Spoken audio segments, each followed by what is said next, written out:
Muchísimas gracias por estar aquí.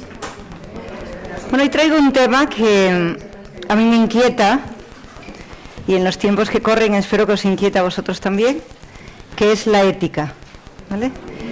Pero lo importante para mí no es hablar de ética y hacer una apología o un planteamiento de lo importante que es la ética, que yo creo que eso sería tan obvio y perderíamos muchísimo el tiempo. Lo que yo quiero es que nos demos cuenta que la ética, dependiendo de nuestra personalidad, la vamos a ver de una manera o la vamos a ver de otra. Y necesitamos entender las diferencias que tiene la ética para cada una de las personalidades.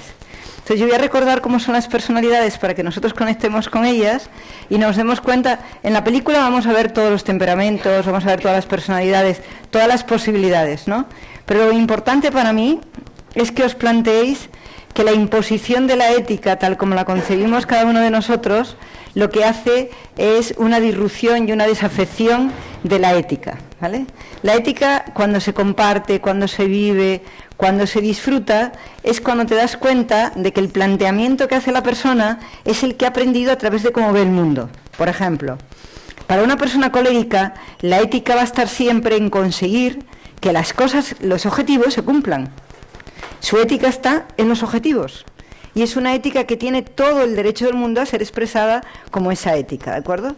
Pero para una persona que es sanguínea o que tiene una tendencia sanguínea, la ética está en las personas y todo aquello que no cumpla las necesidades de las personas no tiene ética. Para una persona flemática, lo importante en la ética es que cubra las necesidades de conocimiento que todos nosotros traemos. Le importan mucho menos las personas y le importan muchísimo menos los objetivos. Lo importante es el conocimiento, el crecimiento del conocimiento, todo lo que se aporta para el conocimiento.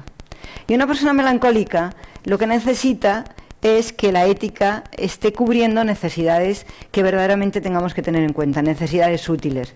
No comprenderá nunca que se pongan a disposición de las personas cosas que no son útiles. Por lo tanto, pensará que los objetivos tienen que ser útiles, a las personas hay que darles algo útil, que los conocimientos tienen que ser útiles, y si no, ¿para qué vamos a emplear el tiempo? Ahora bien, todos nosotros tenemos una ética integral. La ética integral es que todos nosotros, dentro de nosotros, sabemos que los objetivos deben de ser cumplidos, que las personas tienen que ser cuidadas, que es muy importante, tremendamente importante, que el conocimiento y el aprendizaje se dé, y además que sea útil. Y a eso voy. A que todos nosotros nos demos cuenta que en nuestro interior llevamos los 4 principios éticos o la ética integral. Y yo lo que quiero hoy promover es la ética integral. Lo que quiero es que todos nosotros seamos capaces de entender que dado que todo está en nosotros y que la elección es nuestra, a pesar de que tengamos una tendencia y que defendamos algunas cosas, seamos capaces de entender una ética integral. Voy a plantearlo. Vengo tremendamente apasionada y tremendamente entregada a convenceros de que la ética que necesitamos todos, estás en un momento de placidez, ¿no? Lo que es importante es, primero, que reconozcamos que todas las personas tenemos una sensibilidad ética y que esa sensibilidad ética hay que respetarla. En los momentos políticos y en los momentos de crisis y en los momentos en los que haya que tomar decisiones, la ética que traemos dentro de nosotros nos va a llevar. Eso está clarísimo, ¿no? Gracias, John. Un hombre que viene desde atrás para complacer este momento. Gracias, John. Gracias. ¡Qué momento! Se cae. Bueno, pero está muy bien porque no es el mejor, pero es el que tenemos. Así que es como yo no soy la mejor, pero es la que hay. ¿Vale? Vamos a ver entonces cómo se mueve la ética en cada una de las partes, ¿vale? Primero vamos a recordar las personalidades, entendiendo que personalidad es carácter y temperamento. Yo me voy a centrar en el temperamento, que es lo que nos domina, ¿de acuerdo? Vamos a empezar por el temperamento colérico, que define el qué y que lucha por objetivos, pero objetivos que son tangibles y que tienen resultados, lo cual quiere decir que estamos hablando de una ética donde la persona ha marcado unos objetivos que quiere cumplir. Y su ética es que lo que ha dicho se cumpla. ¿Vale? Te tienen guardado el sitio aquí, mira cómo te tiene pendiente. Vale. ¿Cuántos de aquí os reconocéis coléricos como forma prioritaria? ¿Vale? Bueno, pues para vosotros, y esto es importante, si no estáis cubriendo esta ética os sentiréis culpables. Así que yo, como algunos que habéis levantado el brazo, sé que no estáis muy éticos, sentiros culpables, ¿vale? Es una broma, ¿vale? Bien, los sanguíneos. Si alguien no conoce las leyes de la personalidad, yo las explico un poco para que las podáis tener más claras, ¿vale? De lo que habla es de cómo, lo importante son las relaciones, pero sobre todo lo importante son las personas, ¿no? Y que las personas tengan aquellas cosas que necesitan. ¿Cuántos reconocéis sanguíneos? Con tendencia a las personas, con tendencia... Muy bien, pues para vosotros la ética es que lo que estéis haciendo sea por el bien a las personas. Cuando no hacéis las cosas por el bien a las personas, pues la ética se queda resquebrajada, se queda dolida y hace daño, ¿vale? Entonces hay que tenerlo muy en cuenta. Que las personas que tenéis esta tendencia, lo prioritario es que cubráis las necesidades de la persona. De la persona, no vuestras, que a veces aquí el egocentrismo nos la juega un poco, ¿vale? Bien, flemáticos. Los flemáticos piensan que el mundo debería ser una biblioteca.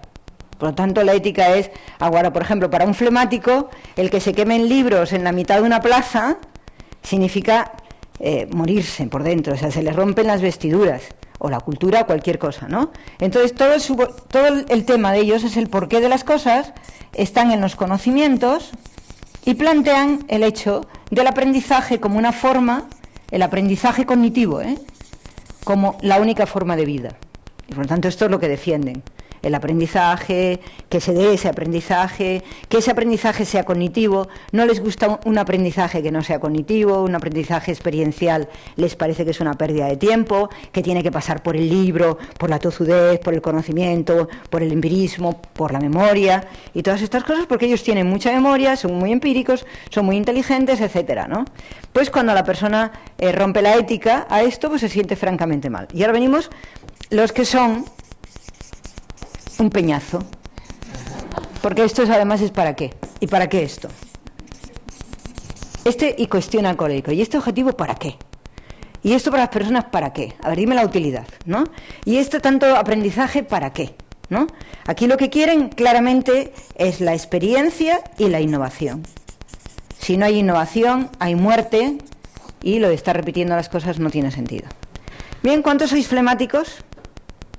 Hay un momento en los que sacáis colérico y flemático y lo complicáis todo, sois todo a la vez, ¿no? Yo no soy colérica y soy flemática, es un poco complicado, pero bueno.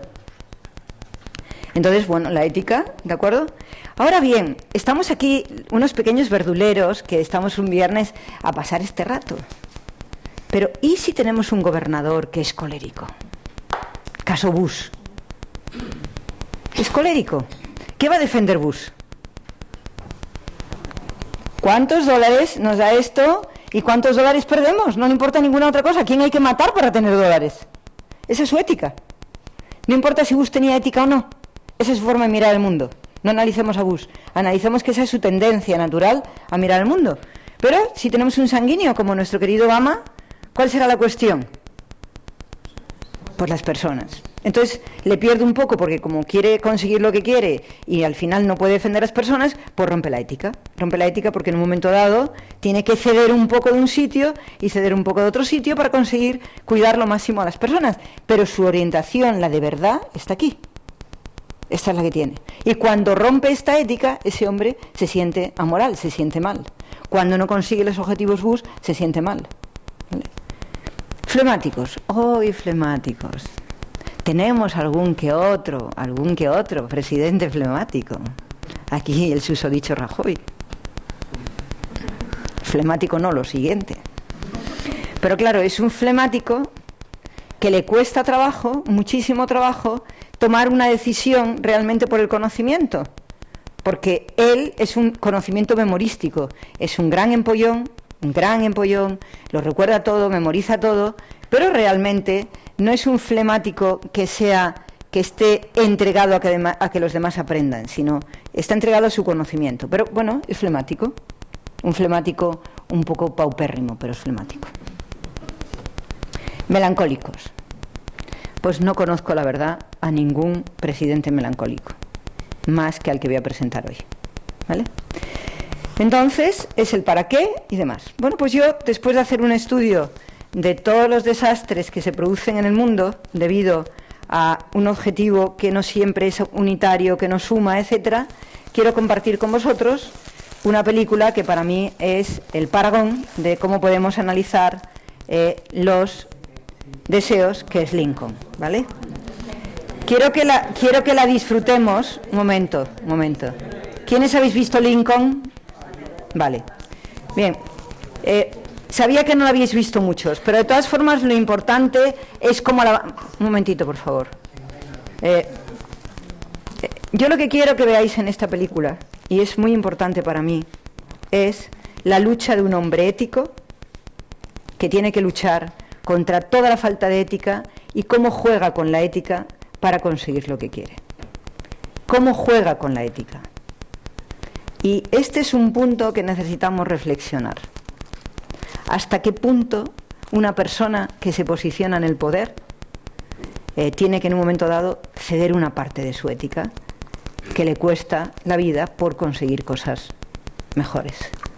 Pérdida de ética es pérdida de ética. Seguramente la pérdida de ética que hace Lincoln en su momento es poco importante comparada con la pérdida de ética que han hecho de las personas. Pero lo que hace él con ello le lleva a un sentimiento de culpa muy fuerte y le lleva a dudar de sí mismo en algún momento, ¿vale? No quiero que os centréis solamente en Lincoln.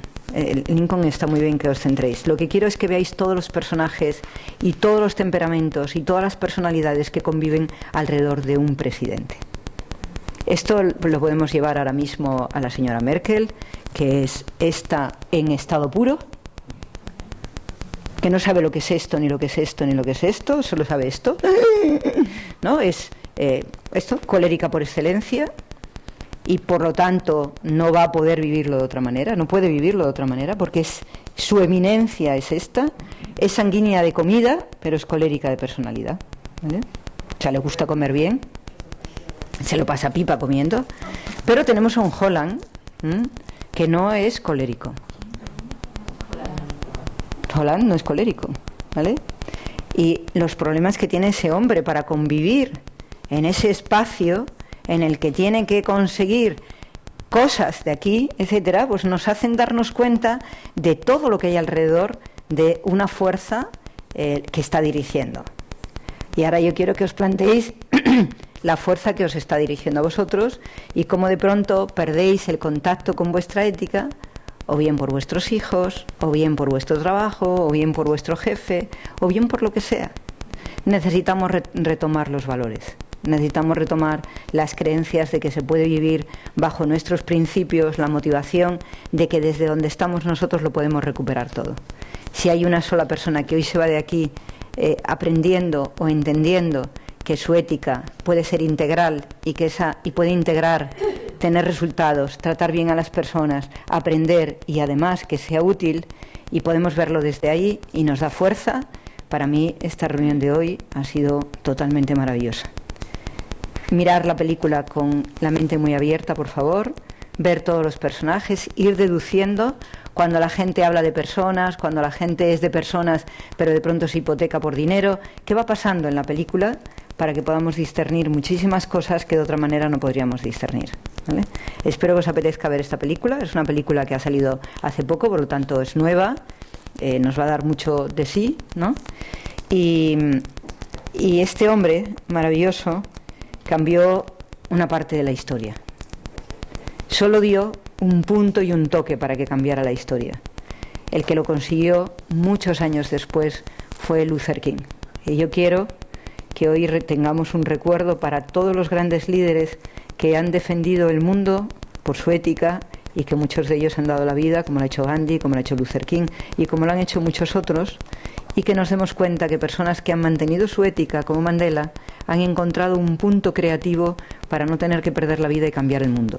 Entonces, igual si damos una vuelta de tuerca a nuestra cabeza, no necesitemos perder nada y podamos encontrar mecanismos inteligentes para vivir lo que queremos vivir, sin perder la voz, sin perder el ánimo, sin perder nada.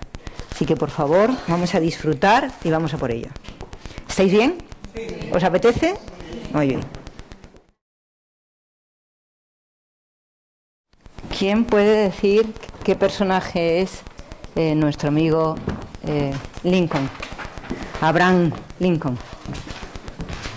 De los cuatro, ¿cuál es? Melancólico. Así que la ética de un melancólico, ¿cuál sería? El para qué. El para qué.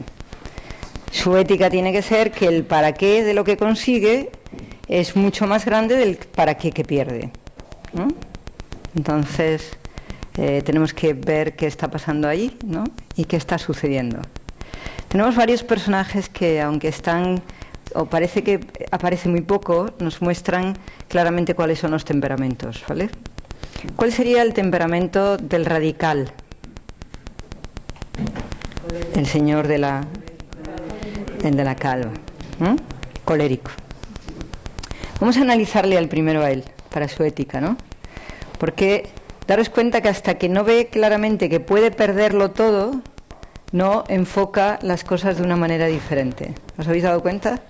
O sea, que su planteamiento era conseguir que todos los negros pudieran hacerlo todo, estar en todos los sitios, funcionar, ser realmente igualitarios, pero cuando se da cuenta de que eso puede llevarle a perderlo todo, ¿qué es lo que hace? Tiene la fuerza y la capacidad de soportar los envites, los ataques, para poder soportarlo, ¿no? Ese sería el personaje que necesitamos tener en cuenta. El personaje que es colérico, pero que tiene la capacidad de reflexionar cuando el resultado que espera o el objetivo que está esperando se le puede ir, ¿vale? Y entonces, independientemente de que él no cree en lo que ha dicho, para conseguirlo rompe su ética. ¿Lo visteis? ¿No? Es una ética comunicativa, porque él sabe que si se consigue, a partir de ahí empezará a aparecer lo que se necesita, ¿no? Pero es capaz de frenar su espíritu, un espíritu que realmente es imposible de dominar, pero lo consigue dominar, ¿vale?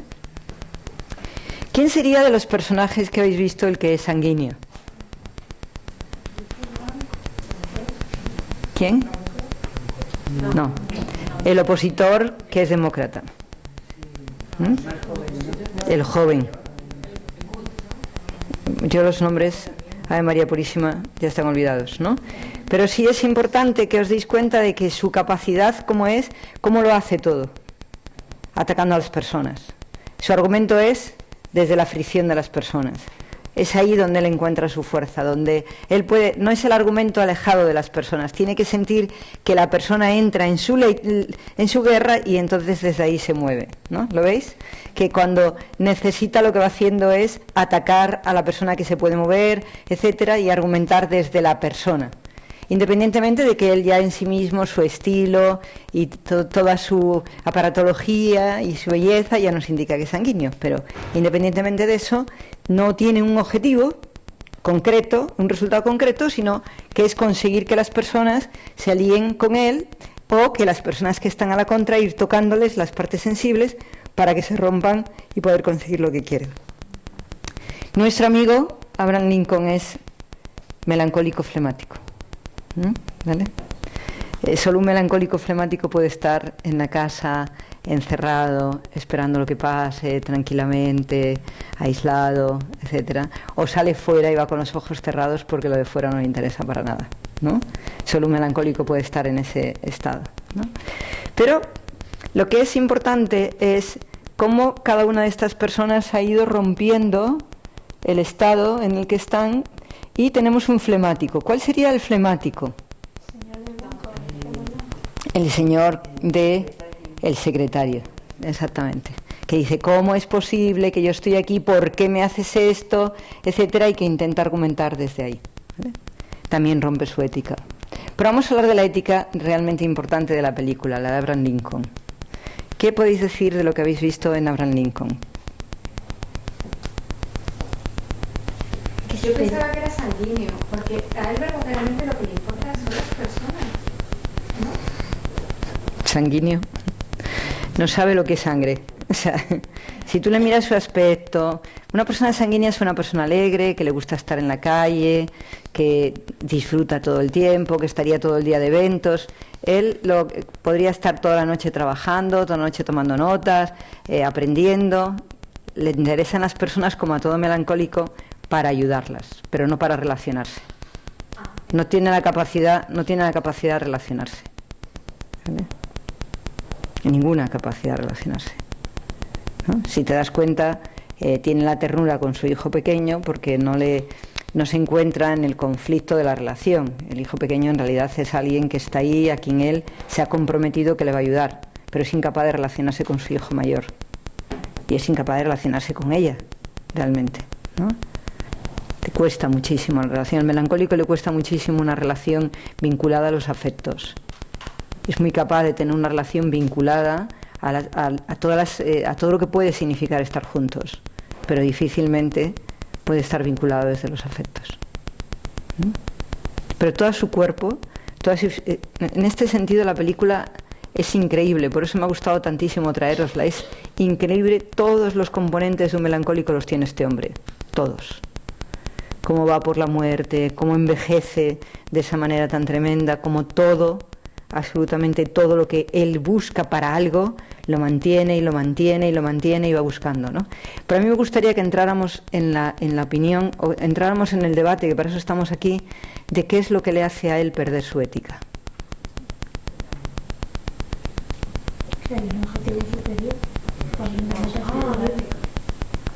Plantémonos qué podría suceder si no hubiera salido la enmienda.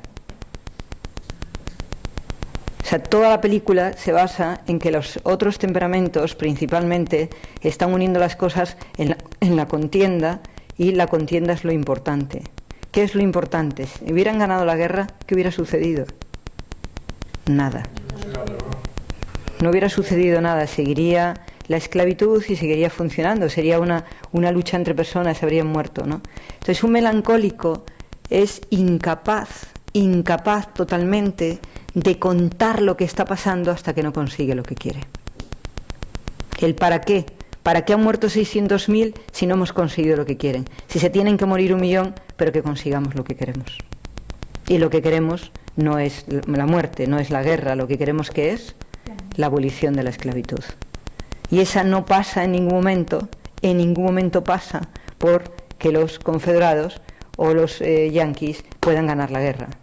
Pasa porque haya un documento que al menos regule la situación. ¿Qué creéis que hace que la hayan matado?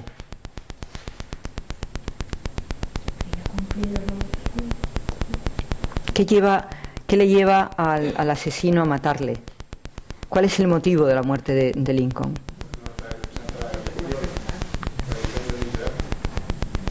Que había pasado de simplemente la abolición a empezar a permitir que voten. Y eso no lo permitían ni los demócratas ni los republicanos. O sea que para él la igualdad era una igualdad de verdad. No tenía sentido la abolición simplemente para decir que no había esclavitud. Tenían que conseguir todos sus derechos. Y entonces cuando tiene ese momento crítico en el final de la película donde le dicen que cómo es posible que esté decidiendo esto y son los demócratas lo que lo están diciendo, él dice: yo lo que dije es que las personas que son versadas, que tienen la capacidad de poder votar. Pero ya no servía porque para ellos el riesgo es que los negros entraran en el Congreso. ¿Os dais cuenta? Y esto nos habla de la ética humana. Ya no es la ética de los presidentes ni la película, es la ética de cómo realmente la igualdad totalmente la vivimos muy mal, ¿no? Damos concesiones, creemos que todos somos iguales, pero en realidad las concesiones son muy pequeñas. Tanto las concesiones para la inteligencia, las concesiones para la emoción, las concesiones para las diferencias de cualquier tipo, nos llevan a que realmente nuestra ética, o lo que decimos que es nuestra ética, se quede en un segundo lugar. Y yo quiero que revisemos eso, que revisemos profundamente si somos capaces de darle la libertad a uno de nuestros hijos o dar la libertad a una de las personas que queremos en todo el sentido de la palabra. Porque en realidad la ética está unida a la libertad. No puede haber ética sin libertad. No podemos ser éticos si no tenemos la libertad para ser éticos. Si estamos contaminados por pensamientos que están cercenando nuestra libertad para sentirnos todos con igualdad. Y lo bueno de esta película, o lo que a mí me ha impresionado, es que estamos hablando de igualdad desde hace miles de años. Y seguimos igual. Que necesitamos ver qué hay dentro de nosotros, qué está pasando, para que en realidad seamos incapaces de sentirnos iguales. Los unos porque tienen objetivos totalmente personales, los otros porque tienen relaciones vinculadas a su propia idiosincrasia y son muy personalistas, los otros porque realmente creen que el conocimiento les aísla, etcétera. Pero cualquiera de estas situaciones hacen que de pronto un partido político, una tendencia, etcétera, no tenga nada aprovechable. Si vamos ahora mismo a lo que está sucediendo en la política, no somos capaces de ver la capacidad que tenemos todos y la igualdad que tenemos todos para hacer planteamientos políticos y para poder ver algo positivo en cualquier planteamiento político, sea del partido que sea. Hay cosas que son buenas y que las puede decir el partido que te gusta o el partido que no te gusta. Pero para eso tenemos que trabajar muchísimo la ética integral. Tenemos que ser capaces de darnos cuenta qué es lo que a nosotros nos permite hacernos grandes, ¿no? Y cuando nosotros nos quedamos en las cosas pequeñas que van pasando, es imposible. Hay un momento de ética brutal y es el tiempo en el que defiende su hijo, ella, por encima de los otros hijos americanos. Y cuando él va pasando por los muertos confederados y por los muertos de la Unión, en ese momento, el 6 de abril, que se aproxima a donde se va a producir la derrota, nos tenemos que dar cuenta que según camina por ahí, esos cuerpos no son su hijo, ¿no? Y ese es un punto muy importante que tenemos que entender, ¿no? Si algo es bueno, caigan nuestros hijos o caigan los hijos del que está cerca. Y ahí es donde tenemos que empezar a mirar qué nos pasa, dónde estamos, qué parte de nosotros, porque es muy fácil decir, nosotros creemos en esto mientras que no nos tocan a nosotros. No, habría que hacer no sé qué, pero ¿y qué pasa si de pronto hacen un ERE y nos empiezan a mirar a nosotros? Es lo mismo el ERE que cuando nos miran a nosotros, y esa es la ética que tenemos que revisar. Tenemos que revisar que los qués nuestros tienen que ser coincidentes en todo momento, no pueden ser coincidentes por momentos. Nuestros cómo tienen que ser de verdad, nuestros porqués y nuestros para qué tienen que ser de verdad. Y si el para qué que iniciamos hemos decidido defender algo, para algo, no nos quedemos a la mitad. Lleguemos hasta las conclusiones finales, aunque nos cueste la vida. Porque eso es lo que realmente nos va a hacer éticos. Que seamos capaces de perder o de ganar si está dentro de nuestra ética.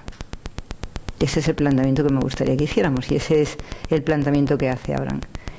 ¿Cómo veis a este personaje, Abraham Lincoln? ¿Cómo le veis? Es un personaje que está ahí. ¿Cómo le veis? ¿Cómo es su actitud? ¿Cómo es lo que está haciendo? ¿Cómo plantea los retos?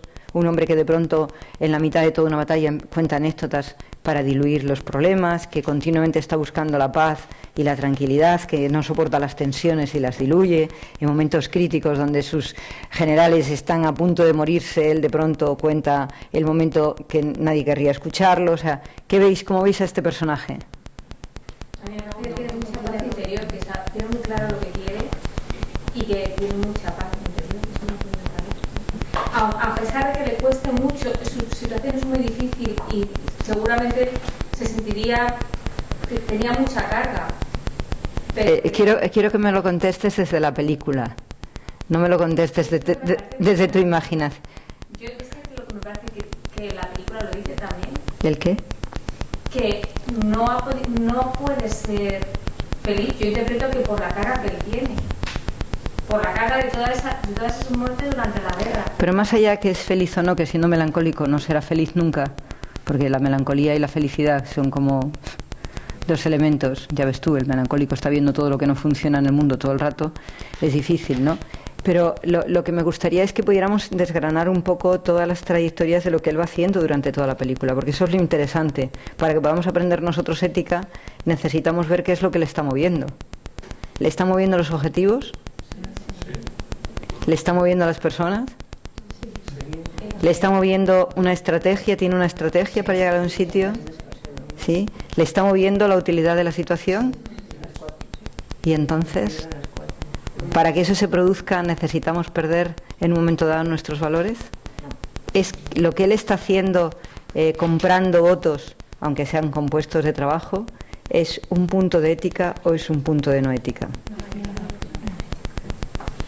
Ahí. Porque él está hablando, es como el mar. una de las grandes cosas. ¿En cuál de esos temperamentos el fin justifica los medios? Porque parece que en todos. El fin justifica los medios de forma muy diferente en cada una de estas personalidades.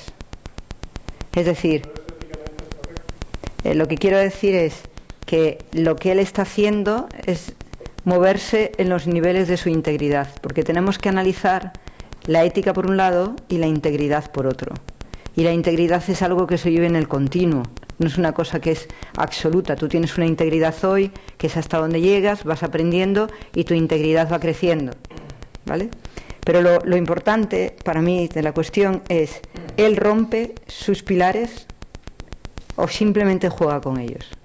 Sí, José. Creo que él tiene marcado muy claro que hay algo superior, que no es incluso solamente la abolición de la esclavitud, porque dice muchas veces, el mundo nos está mirando. Él es consciente que en ese momento de la historia,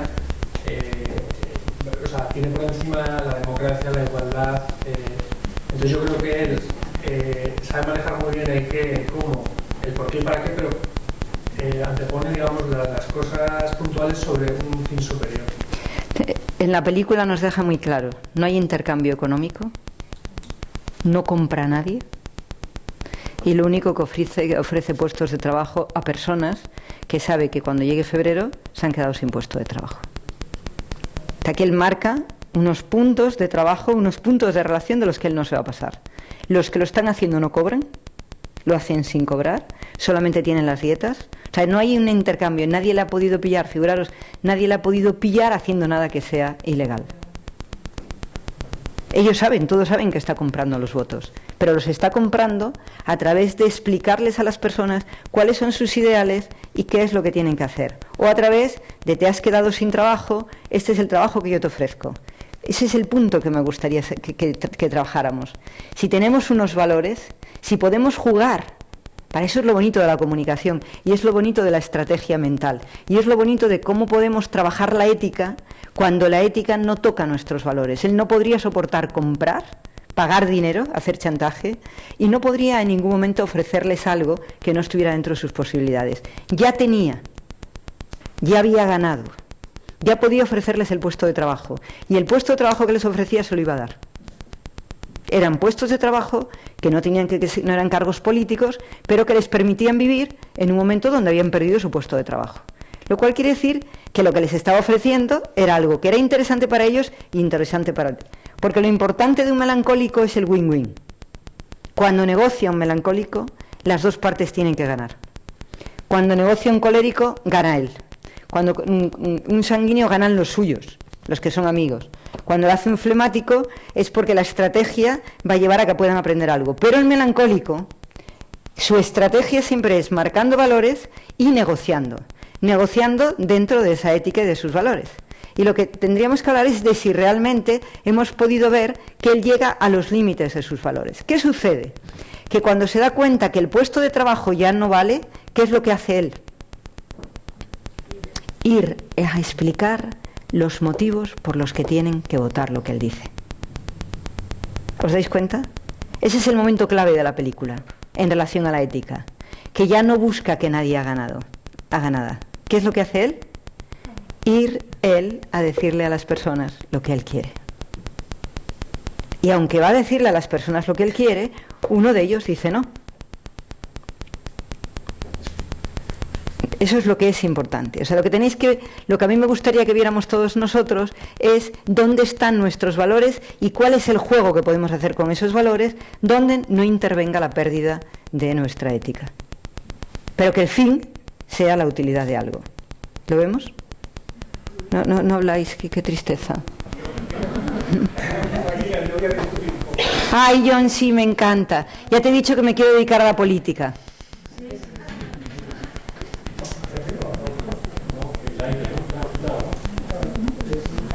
Ahora mismo te lo van a poner, pero a tope. Yo estoy solo un poco de acuerdo contigo, porque yo creo que la ética no se puede romper un poquito, ¿no? Él manipula, pretendiendo las tropas y desarrollando el final de la guerra. Él compra, el dinero completo, amenaza a las personas que se queden sin trabajo si no votan lo que quiere. Es decir, eso efectivamente no se puede... Se te está poniendo cara de malo, ¿eh? a ti. Ven para acá que vamos a hablar y dialogar. No, yo te voy a contestar, no me estás haciendo una pregunta, estás planteamiento. Primeramente, para mí, una persuasión no es manipulación. No, perdóname. Las personas que vienen no vienen a negociar desde, él lo dice, cuando se van a encontrar les dice que si ellos vienen como país uno, les recibe, pero ellos no vienen como país uno. Primeramente se entera de cuál es el planteamiento que hacen, y el planteamiento que hacen, somos confederados, no vamos a ceder y lo único que queremos es llegar a un acuerdo para mantener la esclavitud y mantener lo demás. Pero antes que eso, cuando él manda el telegrama a sus tropas que paren no sé dónde para no avanzar... Ya sabía, ya habían dicho ellos... Perdón, John. Vamos a ver, no, si lo que te quiero decir, John, es... En el momento que se está produciendo el primer encuentro, antes de que mande el escrito, la primera cuestión es que ellos dicen lo que quieren.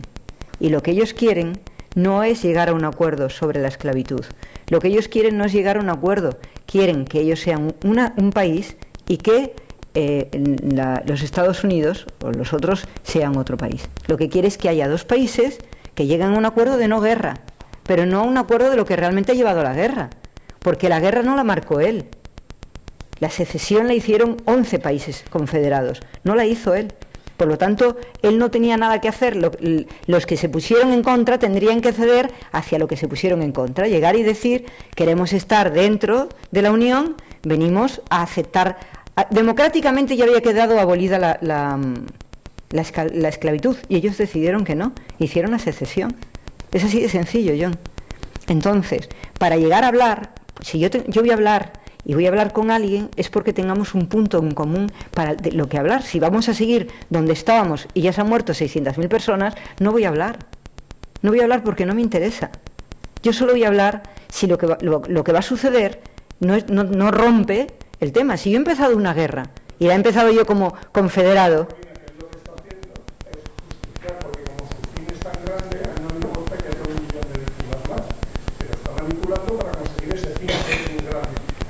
La grandeza de ese fin y nos quedamos en el hecho, él está manipulando porque podría haber terminado la guerra antes y él no pestañea por mandar 1 millón de personas a morir, pero pestañea ahí mucho cuando tiene que ser su hijo, porque le vuelve a manipular. Primero se resiste a que gane y después cuando vale mandan un mensajero con un mensaje general y que no se frene. Está manipulando igual. John, estás mezclando cosas. Y me encantaría que no las mezclaras, porque igual en nuestra conversación también podemos querer manipularnos el uno al otro y tampoco tiene mucho sentido. La palabra manipulación necesitamos verla y romperla para ver lo que significa. Una cosa es persuadir y persuadir con todas las posibilidades que tú tienes y otra cosa es manipular. Quien ha declarado la guerra han sido los confederados, lo cual quiere decir que cuando vienen a hacer un acuerdo tiene que ser que aceptan la democracia que rompieron y que aceptan todo. Entonces, como eso dicen que no, él de pronto lo para. Y hay un momento maravilloso que es cuando está hablando, le está diciendo al muchachito que manda el mensaje era que vinieran. Y de pronto se da cuenta de que el mensaje no tiene que ser que vengan. Porque lo que está sucediendo en la conversación, que es una conversación súper rica y súper maravillosa, es que él se da cuenta de un... No sé, hay un momento maravilloso cuando le dice al ingeniero... ¿Qué le dice al ingeniero? ¿Qué le dice? ¿Qué le habla de Euclides? Está hablando de la igualdad y se da cuenta en ese momento que todo lo que está sucediendo tiene que ser en lo que él cree. Ya está. Es que además incluso en realidad los secessionistas están perdiendo la guerra. Cuando van a negociar sabiendo que van a perder dentro de nada y entonces vamos a intentar sacar lo mejor posible. Lo lógico evidentemente es, si vais a perder, por lo menos conseguir que se quede el objetivo final. O sea, si al final acabamos la guerra y no conseguimos nada, cuando encima estamos ganando, sería un poco... Para mí, John está hablando más del sistema comunicador y en este caso a mí me gustaría plantear un tema muy importante. Ahora, yo creo que los perfiles de la palabra manipulación tenemos que trabajarlos mucho. Las personas que tienen la cualidad de manejar elementos con mucha fuerza, en muchos momentos pueden parecer manipuladores, ¿no? Y en otro momento pueden parecer no manipuladores. ¿de acuerdo? Entonces, podemos hablar de varias cosas. Podemos hablar de su hijo en la guerra, podemos hablar del concepto confederado y podemos hablar de lo que significa cómo él va, según tú comprando, para mí, según simplemente la compra o la venta de cosas es totalmente ético. Y yo creo que es muy ético que yo plantee a una persona algo en lo que yo creo y desde ahí que la persona haga las cosas. Pero estamos ahora quejándonos porque en política están saliendo casos de personas que ponen familiares en cargos públicos y estamos diciendo que es corrupción y que eso es fatal, y básicamente es lo que le está ofreciendo, cargos públicos a dedo a personas que no los merecen para conseguir sus favores. Eso es comprar. Y manipular, yo a lo que me refiero es, está claro que la guerra podría haber acabado antes. Están reteniendo el final de la guerra para conseguir la enmienda, están manipulando, independientemente de la comunicación. Si están reteniendo algo que por su naturaleza iba a ocurrir, pero no te conviene que ocurra, para que pase lo que tú sí quieres que ocurra, están manipulando. ahora tú también, que ahora tú también un poco, ¿no? Vamos a ver, podemos ir mezclando los momentos. Si quieres, hablamos de los momentos. A la gente siempre le encanta que tú y yo debatamos, porque siempre es muy interesante nuestros debates tan crípticos y tan peliagudos, ¿no? Donde jugamos los dos con el filo de nuestras palabras a ver hasta dónde llegamos, ¿no? Vamos a ver, yo creo que la primera cosa por la que planteé la película es porque el concepto ético en esta película queda, hay que dirimirlo totalmente, el concepto de ética en toda la dimensión, ¿de acuerdo? Por eso planteé cuando empecé cómo es la ética de cada una de estas personas y cómo es la ética de un melancólico, que es el personaje que tenemos, y cómo es la ética, su segundo personaje es el flemático. No tiene nada de colérico y no tiene nada de sanguíneo. El momento en el que él rompe en cólera con ella, él mismo se rompe por dentro, porque no soporta ese momento que tiene de cólera, ¿no? Entonces, si hablamos de ética y hablamos de cómo plantea él su ética, cómo plantea un melancólico la ética, es que el para qué inicial se tiene que mantener hasta que se consiga la utilidad. Esa es la ética de un melancólico. Entonces, si los confederados empezaran una guerra para ir contra la democracia en relación a la esclavitud, y ese fue el planteamiento exacto, el tema es que esa guerra solo puede acabar si realmente la esclavitud va a desaparecer. Las muertes o no muertes en una guerra que ya se ha iniciado tienen sentido o no tienen sentido si se consigue. Si mueren 800.000 personas y no se ha conseguido nada, son 800.000 muertos en balde. Eso es lo que piensa un melancólico. El melancólico va a la muerte él mismo, no le importa, porque su para qué trasciende totalmente la muerte y la vida. La trasciende. Lo importante de un melancólico es, si yo he empezado algo que no lo he querido empezar, lo han empezado otros, y yo me doy cuenta de que lo que va a suceder es que la guerra acaba sin solución para los negros, lo que voy a hacer es ver las fórmulas estratégicas desde donde yo puedo para conseguirlo. No está la posibilidad de que la solución exista en otro lado que no sea con la guerra. Es decir, es un país democrático, no es lo más democrático del mundo.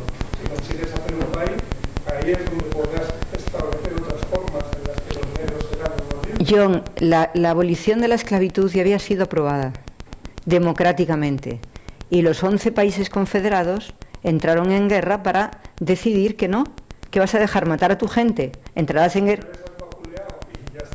No, perdóname, no están vapuleados. No, John, todavía no están vapuleados. ¿De acuerdo? No están vapuleados porque no han cedido. Y si mientras que alguien tenga una pistola o un rifle hay que seguir matando. En este caso, hay una contienda, pues ¿tú qué te vas a poner? Mátame, que yo tengo el ideal de la abolición. Una guerra es una guerra. Yo no sé si estoy de acuerdo o no con esto que ha sucedido aquí. No es mi tema. Yo es un personaje que llevo analizando desde que soy bastante pequeña por muchas cosas. La más importante de todas es porque es la única persona que moralmente yo he podido leer en su historia que creía en la igualdad. La creía de verdad. Entonces, para mí ha sido muy importante hasta dónde ha podido llegar a dar su vida por ello, ¿no? Es muy importante, pero estamos hablando de ética, no estamos hablando de mi romanticismo con Abraham Lincoln, ¿no? ¿Sí? Pero la igualdad no la establece con su hijo. Si creen en igualdad de todos los hijos frente a la guerra, pero el suyo tiene un camino especial, por lo cual no creen en igualdad cuando a él le duele. ¿Me explico? Vamos a ver.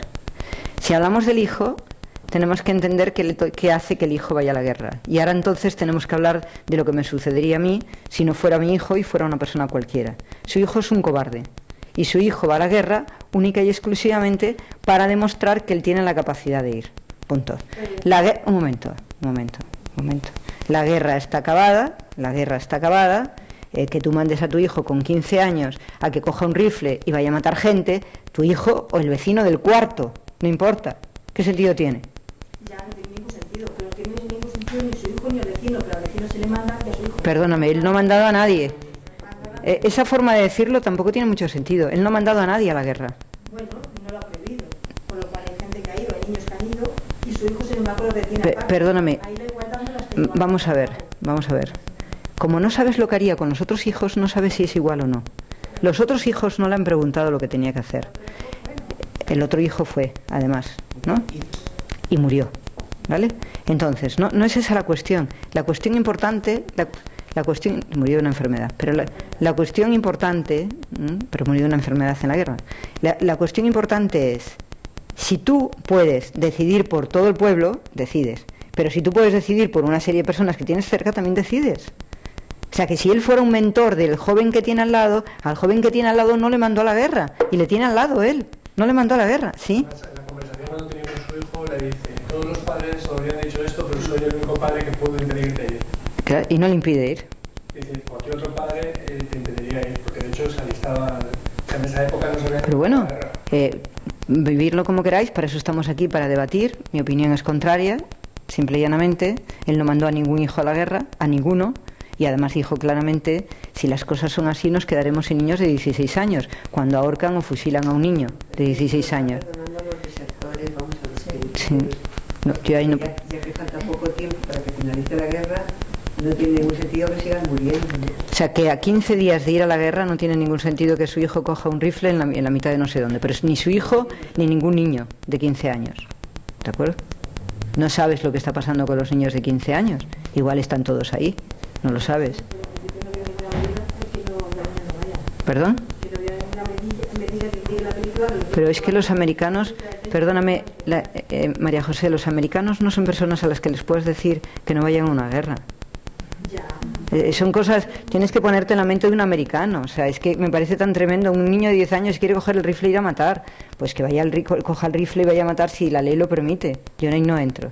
Yo lo que no veo es un trato igual entre los hijos y los demás. Perfecto. Yo no sé cómo ha tratado a los demás. ¿Lo has visto tú en la película? No les ha dejado ir. O sea, No, él no ha tomado medidas sobre si tenían que ir o no tenían que ir. La ha tomado sus padres, pero no él. Cada padre decide sobre su hijo. Y muchos hijos no han ido a la guerra porque sus padres no se lo han permitido. Él era su hijo. Los hijos de los demás lo decide cada padre. ¿Has oído a los otros padres? Él no puede intervenir. pero si hablamos de que él defiende la igualdad, yo entiendo que si defiendes la igualdad no puedes decir para mi hijo quiere una situación y para el resto de los... Vamos a ver. Vamos a ver, María José. Si hablamos de igualdad, los padres pueden decidir igual que está decidiendo él. Él es igual a los demás padres. Porque él puede decidir que su hijo no vaya, que además se lo dice, y no le quita de ir.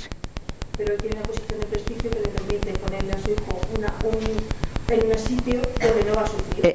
¿Estás hablándome desde un lugar donde tienes la mente totalmente abierta a ver lo que pasó con todos los padres o a decidir que él tenía que tomar medidas sobre lo que hacían los hijos de los demás? Yo creo que utiliza su situación de prestigio para que su hijo tenga una posición mejor. Y eso no es igualdad. ¿Vale? Para mí, Perfecto. Referente a lo que dice María Jesús. María José. María José, perdón, deberíamos de recordar cuando está revisando una sentencia de muerte a la horca que se plantea qué sentido tiene mandar a un niño de 16 años a la muerte. Eso contradice la falta de igualdad. Creo que hay una ecuanimidad en cuanto al tratamiento. Por otro lado, quería volver al tema que ha sacado John. Creo que es interesante. Estamos hablando de ética de alguien que no repara en sus objetivos. En inglés dice, get me those votes. Consíganme esos votos. Y da a entender que no repara en medios. Eso no es cierto. Get me those votes. Sí, pero eso no es... No esconde los medios que están explícitos en esa sentencia. El punto de la película es, ¿ha sido ético con él mismo o no ha sido ético? Esa es la pregunta. con él mismo. Es que él tiene un debate. Con él mismo, ¿no? Yo pregunto si con él mismo ha sido con él. No ha sido porque dice, yo cuando decidí incautar a todos los esclavos, era un poder que la Constitución no dice expresamente que tenía, y de hecho no los tenía. Entonces, ese debate él lo tiene. Pero ahí es un momento maravilloso en el que él explica que cuando el esclavo es un objeto y se habla de que es un objeto, él decide que él no va a incautar objetos, porque los... No. Eso fue lo que hizo. Que fue el debate posterior dice, eso dará razón a los que consideran su propiedad. Y él se ha incautado de una propiedad. Él lo asumió. No, porque no era una propiedad. Pero lo asumió porque era el único recurso que tenía. Como forma legal, como comandante en jefe de un país, para incautarse. Si no, no lo hubiera derecho.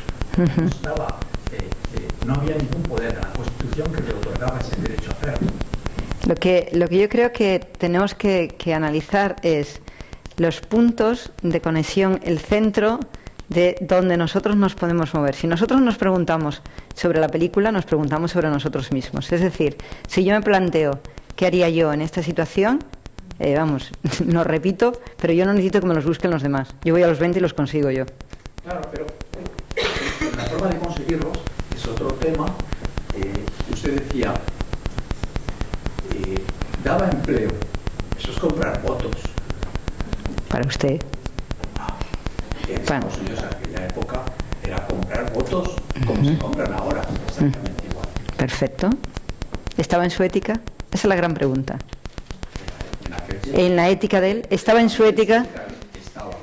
Bien. Si estaba en su ética... Como espectadores, hoy no está en nuestra ética, o al menos creemos que... Vamos, yo como melancólica que soy, casi lo mismo haría. Solo que yo iría directamente a hablar con ellos. Directamente. Por eso hizo en varios casos. No, pero yo iría a los 20. Vamos, campaña, yo iría a campaña. Sí, ¿qué vamos a hacer? Cada uno es como es. Cuando te refieres a la ética de él, es decir, estoy entendiendo que el colérico tiene una ética que... Este lo hubiera hecho con dinero, grupal. este lo hubiera hecho con dinero, este lo hubiera hecho con prestigio, y este lo hace simplemente en los límites donde él se puede mover. Entonces siempre trabaja desde la utilidad, el que era melancólico es correcto. No he dicho que sea correcto. En ningún momento me habréis oído decir la palabra correcto o incorrecto. Yo no estoy dirimiendo lo correcto y lo incorrecto, no estoy ahí. Estoy hablando... La ética que tú tienes es la que te lleva a hacer un planteamiento, a hacer otro. Si lo bonito de la película, al menos para mí, ¿no?, es pues que podamos John y yo debatir de esta manera y con esta fuerza, ¿no? Que para mí lo que para mí está dentro de mi ética no me genera ningún problema hacerlo, lo que está en mi ética. Si yo me planteo qué pasa en la película, para mí mi ética me lleva a que si yo sé que necesito unos votos de demócratas, voy a ir a convencerles, voy a ir a verles, y voy a ir a verles y voy a negociar con ellos, pero totalmente, dentro de mi ética. No les daría dinero, no les daría nada, les diría cuál es mi punto de vista y qué cosas podemos hacer juntos.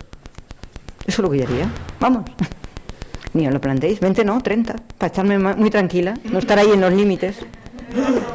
Al decirnos que nos invitas a una integridad, a una ética integral, ¿es que nos invitas a la ética del melancólico? No. Primero porque tienes que ser melancólico para poder. O sea, el para qué en un melancólico está por encima de cualquier cosa. Y quien no es melancólico no tiene el para qué por encima de cualquier cosa. Lo que nos tenemos que plantear es que si definimos qué queremos y lo definimos con unos valores, el colérico tiene que definir sus valores y el sanguíneo las creencias que tiene sobre las cosas, introducirte aquí te es muchísimo más fácil. Que eso es lo que nos tenemos que plantear. Lo que nos tenemos que plantear es, dado que tener claro los para qué y tener claro los por qué nos cuesta mucho más, donde rompemos la ética, y rompemos la ética en el sentido literal de todas las palabras, está aquí y está aquí. Aquí es donde se rompe la ética desde la corrupción. Aquí se rompen las éticas movidas desde un lugar. argumental, negociaciones, son formas diferentes de acometer las cosas, muy diferentes. Y de hecho, la corrupción más grande siempre está en los coléricos y en los sanguíneos. Son la gente mucho más corrupta, pero muchísimo más corrupta. ¿Por qué? Porque para un colérico lo importante es tener dinero, conseguir poder, conseguir lo que él quiere, etcétera, y pasa por encima de las personas totalmente. ¿De acuerdo? No tiene problemas para pasar por encima de las personas, porque no las ve.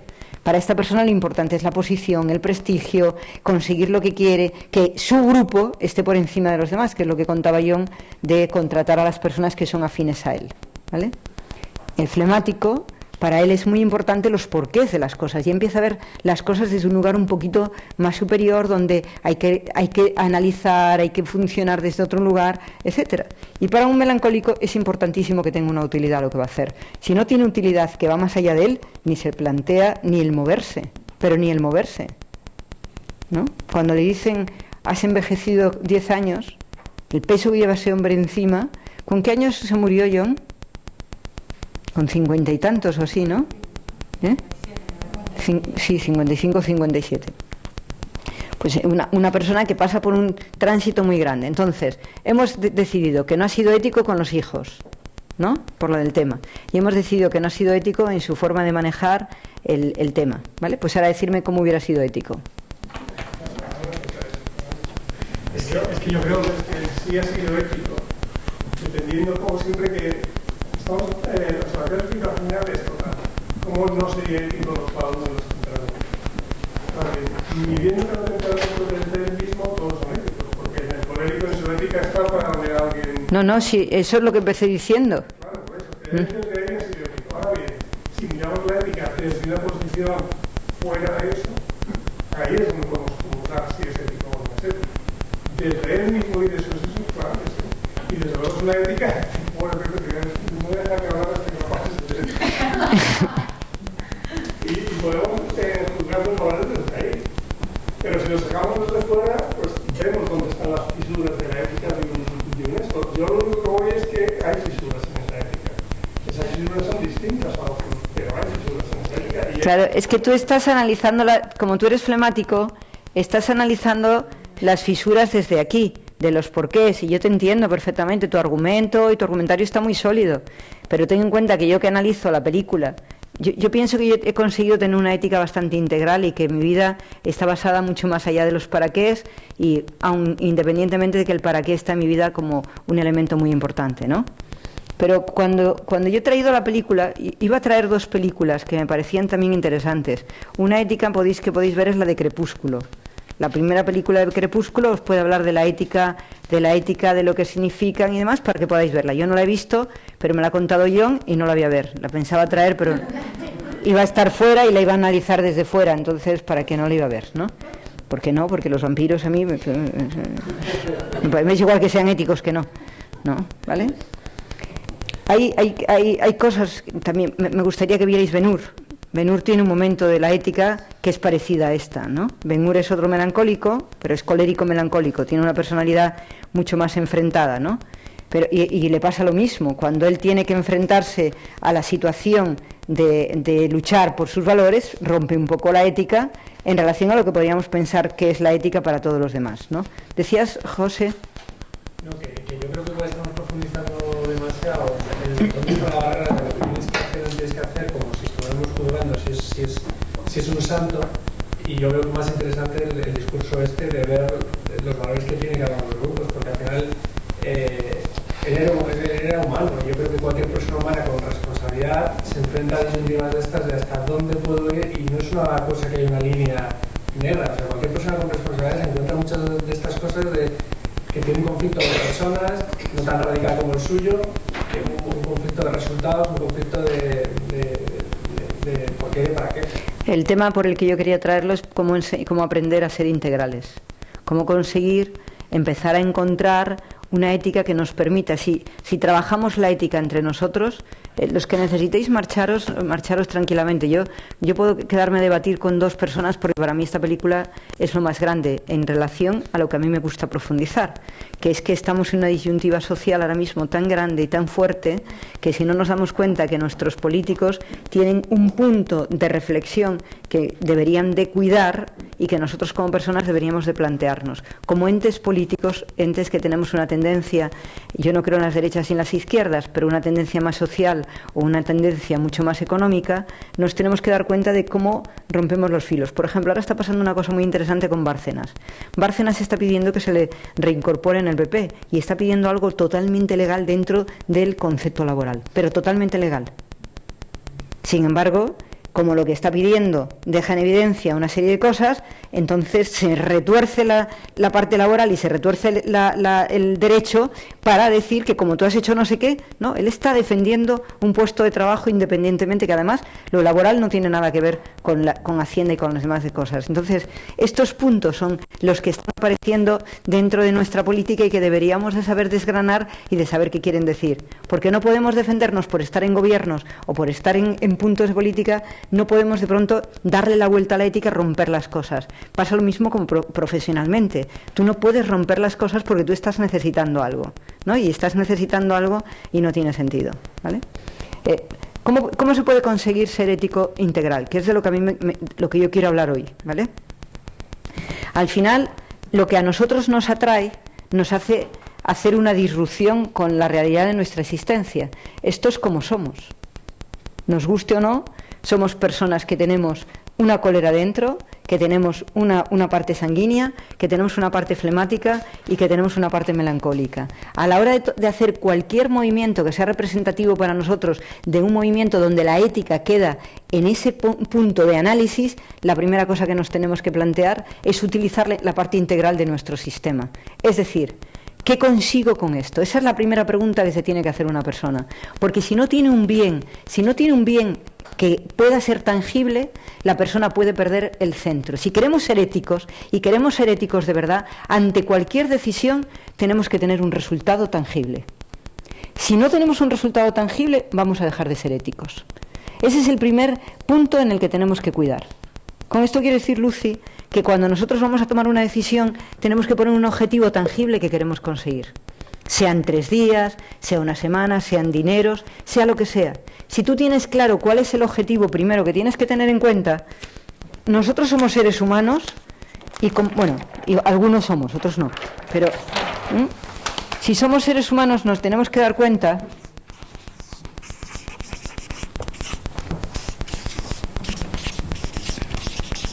en realidad la ética siempre se mueve en estos perfiles tan tremendos, entre nuestro sueño, lo que queremos, y la realización de nuestro sueño. ¿Cómo tenemos que llegar a ese sueño? ¿De acuerdo?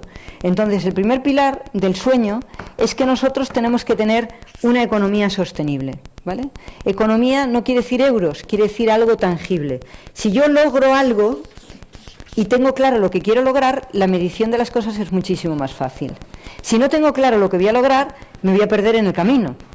Y la siguiente cosa que tengo que tener en cuenta es cómo va a afectar a las personas que tengo o que están cerca de mí mi toma de decisión. ¿Qué va a pasar con mi toma de decisión? Con las personas. ¿Cómo va a afectar al prestigio de las personas que tengo cerca y a mi propio prestigio? Y lo siguiente es, ¿qué aprendizaje me provoca a mí esta situación que voy a hacer? Entonces, podemos hablar de utilidad.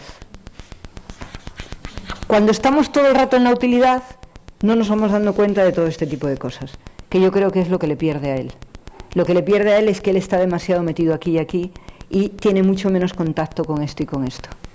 Y eso es lo que le hace que su ética esté en los bordes, mucho más en los bordes que lo que podría estar. Entonces, como nosotros, en realidad, todos nuestros movimientos de vida, absolutamente todos, tenemos que controlar nuestra ética, la primera cosa que nos tenemos que plantear, ¿lo que estoy haciendo es amoral contra mis valores? ¿Lo que estoy haciendo tiene algún problema con mis valores? ¿Va a romper en algún momento esto que voy a conseguir, lo que yo creo que es importante para mí? Porque aquí están los valores. Y los valores son los que rigen cómo nos movemos en lo tangible.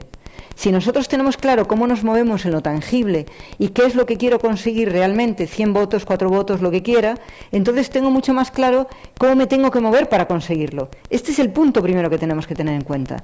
La mayoría de las personas que somos ilusorias y que tenemos muchísimas ilusiones, no nos damos cuenta de dónde empieza la dificultad. Toda persona que no tiene cubiertas sus necesidades económicas acaba rompiendo su ética. Y eso lo puedo escribir ya en libros, puedo escribirlo en libros. Igual no rompe la ética en lo que podría ser una ética dañina, pero la ética, ese perfil suyo de la ética, pasa lo mismo con el sexo. Una persona que de pronto quiere tener una pareja, que es muy importante una pareja, de pronto cede sexualmente cuando sabe perfectamente que eso no es bueno para ella. ¿Por qué? Porque está fuera de sus valores, está fuera de lo que quiere. Entonces está soñando con tener una pareja, pero no se ha dado cuenta que sus valores no entran por en ese momento tener esa relación, y entonces está cediendo. Eso es lo que es importante. Si tenemos cubiertos y tenemos claro esta parte de nosotros, todo lo demás está bien edificado. Si no, tenemos un problema. Porque en cuanto notemos una necesidad, nuestro propio cerebro nos la va a jugar. ¿De qué te ríes, María José? ¿De que has tenido relaciones sexuales rápidas? Porque es cuando te has empezado a reír y le has dado la otra, ¿no? O sea, no nos importa que tú cedas en el primer día y luego pierdas la relación, no pasa nada, ¿no? ¿De qué te reíes?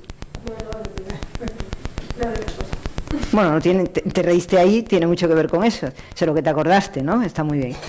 Bueno, entonces, ese es el primer paso. Y otra cosa que nos pasa muchísimo es que creemos que lo que nosotros hacemos no vincula o no hace algo con el resto de personas. Y eso sí que lo tenemos que tener en cuenta, porque cuando no tenemos en cuenta cómo afectamos a las personas con las decisiones que tomamos o con lo que estamos haciendo, pasa lo que le pasó a él con su secretario. ¿Qué le pasó al secretario? Un secretario es alguien que te tiene que merecer total confianza. ¿Y qué hizo él? No respetar ese lazo. Saltarse lo que ese señor le iba a decir que no hiciera. Ese es un punto importante. Ahí no fue ético con él. Por eso os decía que él se mueve en estos dos pilares y esto lo maneja muchísimo peor. Pero en todos los sentidos, ¿no? Entonces, si nosotros tenemos en cuenta esto y tenemos en cuenta el prestigio nuestro y el prestigio del otro, nos va a ser muchísimo más fácil. Y a partir de ahí ya vamos a poder darnos cuenta de qué cosas podemos, qué estrategias podemos mantener y qué utilidad tiene para nosotros. Pero estos dos puntos son los claves para tener una ética integral, los claves. Todo lo demás funciona muchísimo mejor. Entonces yo os pediría que hicierais un acuerdo moral con vosotros mismos de que las necesidades económicas que tenéis las tuvierais cubiertas. Que os planteéis cómo tenerlas cubiertas, que hagáis un estudio. Estoy dispuesta hasta colaborar sentándonos juntos, a hacer un proceso de design thinking para que tengáis las necesidades económicas cubiertas. Porque es el punto donde realmente podemos fragilizarnos a nivel de principalmente ética, ¿no? ¿Sí? ¿Cómo podríamos ver el momento cuando él manda al Parlamento la nota? No, yo no conozco que hay ninguna delegación en la ciudad.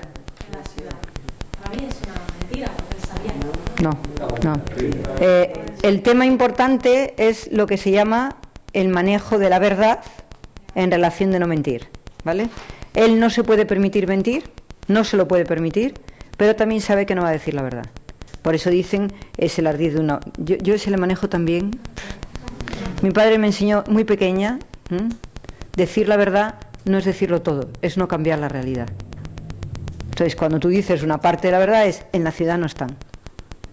No sé, no conozco, que yo sepa no hay nadie que esté en la ciudad. Que yo sepa no hay nadie que esté en la ciudad. Está liberado de la situación, ¿no? Pero si ahora nos vamos vamos a hacer una retrospección. Imaginémonos que él tuviera la capacidad de estar en la reunión de lo que pasó después. Cuando ya llegó a la enmienda, ¿qué pasó? Cuando se reunió con ellos. ¿Qué pasó? Que le dijeron clarísimamente que era lo que querían. Clarísimamente es, nosotros lo que queremos es seguir con nuestra economía de esclavismo y ahí no vas a entrar tú para nada. O sea que si tú eso sabía la respuesta. O sea, que si tú te das cuenta de lo que pasa, ya sabes perfectamente que la cuestión es que hay alguien que lo que quiere es única y exclusivamente parar la guerra para que siga todo igual. Entonces, ¿qué sentido tenía la guerra? ¿No? Vamos a Vietnam del Sur, ahí lo tenemos. ¿Qué sentido ha tenido esa guerra? Millones de personas muertas, ¿para qué? ¿Para qué? O sea, si tienes un para qué, haz lo que sea en esta vida, pero tienes que tener un para qué. Y el para qué mantenerlo, pase lo que pase. Aunque tú te vayas en esa guerra, aunque te mueras tú y se mueran todo el mundo. Que el para qué se mantenga en el tiempo. Esa es la integridad. Que te marques un para qué que mantengas en el tiempo. Que no lo vayas cambiando dependiendo de lo que te está pasando, si la gente te cae bien o te cae mal, porque eso es un error de base, ¿no? Y ahí es donde tenemos que trabajar muchísimo. Que no haya ese error, o al menos para mí, que no haya ese error, ¿no? Que creo que es importante.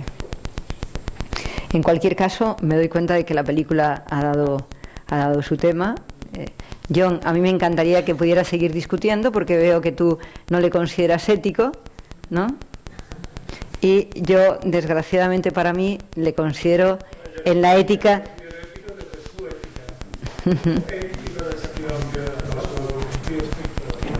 Bueno, yo creo que una de las cosas por las que quería compartir con vosotros es que, y me encantaría que alguno de vosotros lo analice conmigo, para que os deis cuenta que al no tener esto cubierto, en muchísimos momentos hipotecas tus valores, hipotecas tu ilusión, hipotecas tu felicidad, en muchísimos momentos, ¿no? Y perdiendo esto y perdiendo esto, ya no hay nada para qué. ¿Cuántos de aquí tenéis un para qué ahora que querríais defender? ¿Sí? Cristina. Ah, no podéis hablar, es verdad. ¿Y el APP? ¿Sí? Escríbelo. Claro, tú nunca dejes de hablar. José. Pues yo ahora tengo muchos proyectos en el trabajo que van a ser buenos para el medio ambiente y estoy muy contento con eso. Sí. ¿Y contestan a los porqués sociales? Sí. ¿Y contestan a las necesidades de las personas? Y a mis valores. ¿Y tienes la economía para que en ningún momento te pierdas? Sí. Ah, muy bien, un aplauso para José.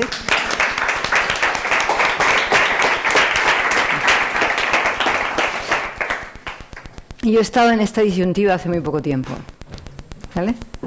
De pronto he decidido que quiero hablar para muchísimas personas y he entrado en mi para qué. Entonces decidí cómo resolver lo que quería hacer, ¿no? Y ahí es el punto donde te das cuenta de cómo es tu para qué y cómo caminas en él y cómo es tu por qué y qué haces para ello y cómo la situación se da o no se da, ¿no? Y ese es el punto clave. Creo que una de las cosas importantes es, si tienes un para qué y ese para qué ayuda a alguien más que a ti, no lo dejes. Ese sería el mensaje que os querría dar, ¿no? Si tenéis un para qué que va más allá de vosotros, trabajar la integridad, trabajar la ética, pero moveros a muerte por ese para qué. Bueno, yo como melancólica hasta la muerte. Los que no seáis melancólicos, un poco menos de la muerte, ¿no? ¿Vale? ¿Ha sido bueno para ustedes estar aquí hoy? ¿Les ha dado un poco de luz? Pues en septiembre seguiremos con los Cineforum. Yo quiero entrar en... El primer Cineforum va a ser espiritualidad o religión. Ese es el primer Cineforum sobre el que quiero trabajar.